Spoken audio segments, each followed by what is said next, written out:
Assalamualaikum warahmatullahi wabarakatuh. Perkenalkan, nama saya Bima Jasa Putra. Saya dari Prodi Ilmu Komputer dengan NIM 251510164. Saya dari kelas Ilkom B. Pada video ini saya akan menjelaskan hasil pengembangan aplikasi yang telah saya kerjakan sebagai tugas mandiri, tugas 4 pada mata kuliah pemrograman berorientasi objek. Proyek ini saya kembangkan menggunakan bahasa pemrograman Java dengan NetBeans IDE, menggunakan database MySQL dengan aplikasi XMPP, serta menerapkan konsep Object Oriented Programming (MVC) atau model View Controller dan Clean Code. Jadi aplikasi yang saya buat memiliki beberapa fitur utama, yaitu ada beberapa fitur, diantaranya adalah fitur beranda atau dashboard ini, dashboard. Selanjutnya ada data mahasiswa, data kuliah, input nilai, dan data dosen. Nah, selain itu juga terdapat beberapa fitur tambahan, di mana di sini ada fitur pencarian, fitur input datanya, NIM, nama, program studi, dan angkatan. Nah, oke. Selain itu juga ada fitur pagination. Nah, ini untuk next halaman atau balik halamannya kita bisa menggunakan fitur pagination. Lalu itu ada tombol keluar, ada icon atau di sini ada tombol tambah, ada tombol ubah, hapus, dan bersihkan. Di sini juga ada tombol keluar. Jadi ini untuk menambah, ini untuk mengubah, ini untuk menghapus, dan itu membersihkan teks yang kita sudah tulis di sini. Misal, ini kita tulis, acak aja ya, nama Bima misalnya, Ilkom, angkatan 2025. Nah, ini bisa kita bersihkan. Nah, tadi itu Bima ya, sorry sini, salah tulis. Jadi dengan fitur tersebut pengguna dapat mengubah, melihat, menambah serta menghapus serta mencari data dengan lebih mudah. Nah, sekarang ke penjelasan konsep OOP-nya. Jadi pada proyek ini saya menerapkan konsep Object Oriented Programming secara menyeluruh. Jadi konsep yang pertama itu ada kelas dan objek. Nah, ini contohnya ada kelas dan objeknya masing-masing. Jadi setiap entitas itu seperti mahasiswa, dosen, mata kuliah maupun KRS dibuat dalam bentuk kelas yang memiliki atribut dan metodenya masing-masing. Jadi si DAO ini, KRS DAO ini memiliki metode KRS DAO-nya atau memiliki metodenya masing-masing. Lecture controller juga sama. Jadi semua itu memiliki metodenya masing-masing. Dan dalam kelas ini pasti terdapat pada satu folder. Satu folder ini mengandung banyak kelas, yang dimana kelas ini tuh memiliki satu metodenya masing-masing. Contohnya itu pada kelas mahasiswa memiliki atribut seperti NIM, nama, program studi, dan sebagainya. Nah, jadi ini kita contoh nih di data mahasiswa. Ini jadi dia memiliki NIM, nama, program studi, angkatan, itu misalnya. Jadi metodenya itu untuk menginput data-data yang ada di kelas mahasiswa tersebut. Kemudian objek dari kelas tersebut digunakan saat proses penyimpanan maupun pengambilan data dari database. Nah, jadi data-data tersebut itu nantinya akan disimpan ke database. Dan selanjutnya itu ada encapsulation. Jadi seluruh data dibuat dengan akses private. Kemudian akses menggunakan getter dan setter. Dengan cara ini, data lebih aman karena tidak bisa diakses secara langsung dari kelas lain. Jadi, misalnya nih, ada di dalam folder nilai mahasiswa DAO ini. Jadi, di dalam folder mahasiswa DAO ini nggak bisa diakses data-datanya dari kelas lain gitu. Maksudnya itu dari datanya itu lebih aman karena tidak bisa diakses secara langsung dari kelas lain gitu. Jadi ini lecture controller ini tidak bisa diakses langsung oleh si student controller karena yaitu tadi penerapan encapsulation itu. Kemudian saya juga menerapkan abstraction melalui pemisahan antara tampilan, proses bisnis atau proses datanya, dan juga akses database-nya. Terus, user hanya berinteraksi melalui tampilan aplikasi, sedangkan proses pengolahan data dilakukan oleh controller DAO. Nah, jadi pengolahan data itu dilakukan oleh si controller ini dan si DAO ini. Jadi user hanya bisa melihat melalui folder view ini. Tuh. Selain itu, saya juga menerapkan inheritance dan polymorphism apabila terdapat kelas yang memiliki fungsi atau structure yang sama sehingga kode menjadi lebih efisien dan mudah. Jadi jika ada memiliki kode yang sama, jadi kode yang sama itu uh, bisa menerapkan konsep inheritance dan polymorphism. Jadi apabila terdapat uh, kelas yang memiliki fungsi atau struktur yang sama, itu bisa diperbaiki lagi sehingga menjadi lebih efisien dan jadi kodenya itu bisa lebih efisien dan mudah untuk digunakan. Selanjutnya itu ada penjelasan untuk MVC-nya. Jadi MVC ini itu adalah kepanjangan dari model view controller. Jadi project ini juga menerapkan pola model view controller atau MVC itu. Yang pertama adalah model. Nah, ada model. Jadi model ini berfungsi untuk merepresentasikan data yang ada pada database. Selanjutnya itu model itu selanjutnya itu contohnya itu selanjutnya itu ada contohnya. Jadi contohnya itu adalah kelas mahasiswa, dosen, course maupun KRS. Nih kita run dulu, kita udah run tadi. Nah ini nih modelnya. Jadi ada model data mahasiswa, mata kuliah.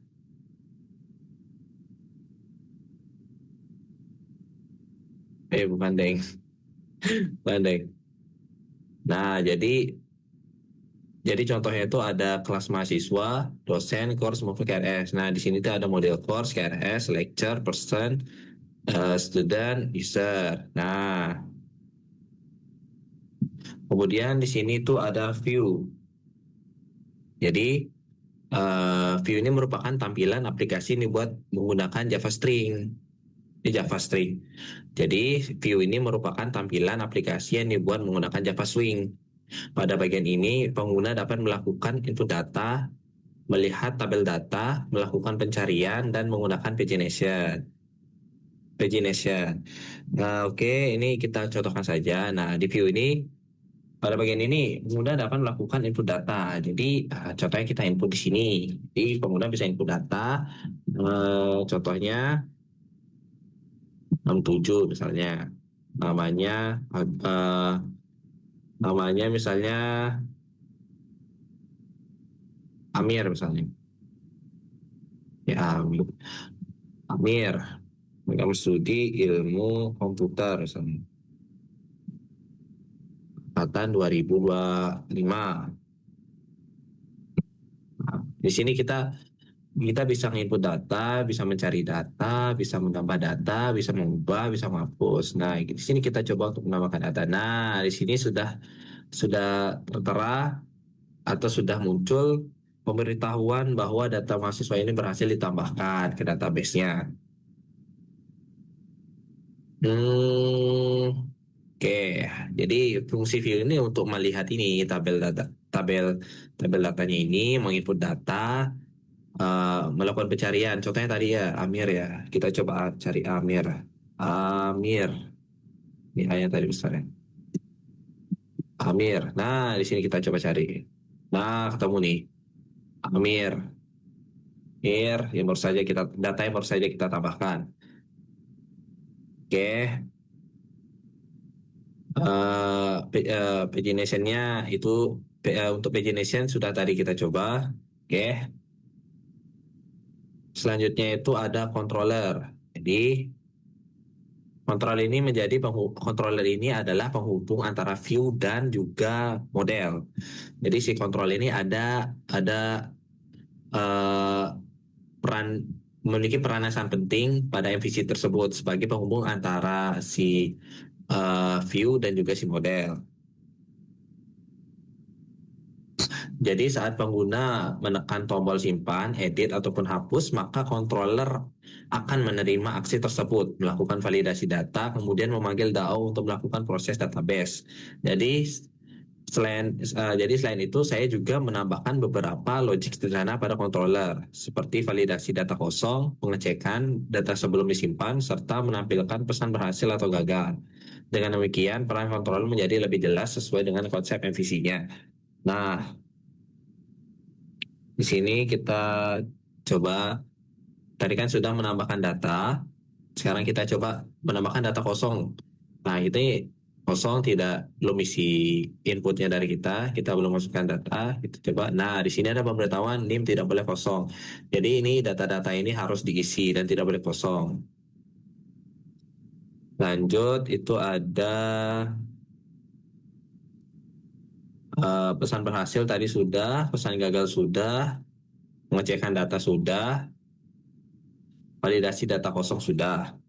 Jadi peran controllernya sudah berjalan di sini dan programnya menjadi lebih jelas untuk konsep MVC-nya. Selanjutnya itu ada pengecekan kodenya. Nah, atau pengecekan code atau clean code-nya. Jadi selanjutnya itu ada penjelasan pada bagian clean code-nya. Dalam proyek ini saya juga menerapkan prinsip clean code. Beberapa di antaranya adalah sebagai berikut. Jadi yang pertama itu ada penamaan kelas, yang kedua itu ada metode, dan variabel dibuat jelas sehingga mudah untuk dipahami. Nah, jadi si metode, kelas, dan variabel dibuat jelas sehingga mudah dipahami. Nah, ini dia contoh codingannya. Jadi kelasnya, metodenya itu serta variabelnya itu dibuat jelas sehingga mudah dipahami oleh uh, pengguna atau pembuat gitu. Jadi lanjut, setiap kelas itu memiliki satu tanggung jawab atau single responsibility principle. Jadi satu kelas ini memiliki satu tanggung jawab. Jadi dia tidak bisa mengambil tanggung jawab dari kelas lain. Contohnya nih, student DAO mengambil peran dari lecture DAO itu nggak bisa. Jadi satu kelas ini hanya memiliki satu tanggung jawab saja. Lalu kode dipisahkan ke dalam paket seperti model, view, controller, dan DAO agar lebih rapi. Nah, jadi kode-kode ini dipisahkan menjadi tiga empat empat jenis folder. Jadi ada folder DAO, model, view, dan juga controller tadi supaya lebih rapi. Menghindari pengulangan kode yang tidak diperlukan. Jadi fungsi penerapan clean code ini adalah uh, untuk mengurangi atau menghindari kode-kode yang tidak diperlukan. Jadi untuk menghindari error kita menghapus atau tidak menggunakan kode-kode yang double atau yang tidak digunakan. Selanjutnya itu ada memberikan komentar hanya pada bagian yang memang penting. Jadi dengan cara tersebut proyek menjadi lebih mudah dibaca, dipelajari, dan dikembangkan kembali. Nah, sekarang kita coba masuk ke runnya dulu. Nah, sini ada banyak menu. Kita bisa gunakan toolsnya, menggunakan uh, menunya satu persatu. Di sini kita bisa tambah, bisa melihat input nilainya. Nah, di sini bisa tambah nama. Ini kuliah, nilai, semester, tahun ajaran, dosen.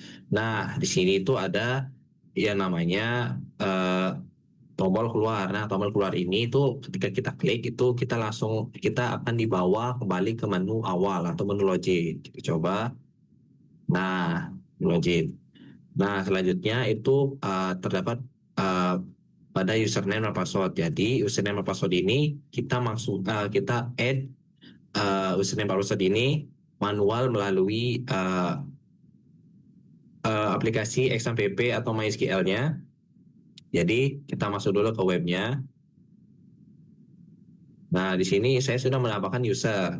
Nah, user dengan username admin dan password admin 1, 2, 3, 4. Jadi, user inilah yang digunakan untuk login di aplikasi ini.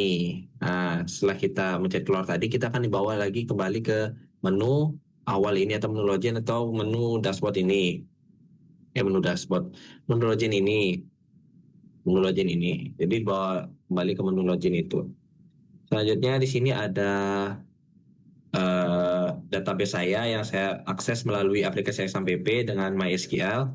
Nah, di sini terdapat banyak database yang saya gunakan sih adalah dengan nama db_mahasiswa. Nah, yang di dalamnya itu terdapat berbagai folder. Ada folder dosen, KRS, mahasiswa, mata kuliah, dan user. Jadi folder-folder ini itu terhubung langsung dengan uh, aplikasi NetBeans dan juga dengan proyek saya. Kita cek satu persatu. Pada dosen itu tadi saya sudah mencoba menambahkan di dosen itu data dan sudah masuk ke database-nya. Misalnya ada KRS juga sama, mahasiswa, mata kuliah, dan user. User ini untuk halaman login tadi. Untuk menambahkannya melalui SQL ini. Oke.